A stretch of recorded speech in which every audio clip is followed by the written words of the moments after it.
உங்கள் சிவாவின் A to Z. அன்பு சொந்தங்களே, ஒரு மனிதனுக்கு பசி அப்படிங்கிறது இன்றி அமைய. இந்த பசிக்காகத்தான் இந்த உலகத்தில் அத்தனை பேர் போராடிட்டு இருக்கோம். அதில் காலை உணவு வந்து பார்த்தோன்னா 8:30 மணிக்குள்ளே சாப்பிடணும். ஏன்னா நைட்டு பூரா கேப்பாக இருக்குது. அதில் காலையில் அரசனை போல் சாப்பிடணும்.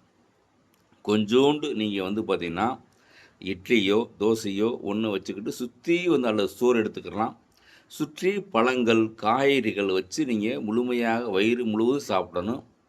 மதியம் வந்து பார்த்திங்கன்னா 1 மணிக்கெல்லாம் நீங்கள் மந்திரியை போய் சாப்பிடணும். கொஞ்சமாக நீங்கள் சோறு வச்சுக்கிறணும். காய்கறிகள் அதிகமாக இருக்கணும். அதே போல் வந்து பார்த்தீங்கன்னா இரவு 8, 8:30 மணிக்குள்ளே நீங்கள் சாப்பிட்டு முடிச்சிடணும். அப்போ அதில் வந்து பார்த்தீங்கன்னா பழங்கள் மட்டும் சாப்பிட்டா போதும். ரொம்ப ரொம்ப நீங்கள் எம்டியாக இருந்தால் கூட நல்லாயிருக்கும். ஒரு பாலை குடிச்சிட்டு படுத்துடலாம். அப்போ தான் உங்கள் வாழ்க்கை அற்புதமாக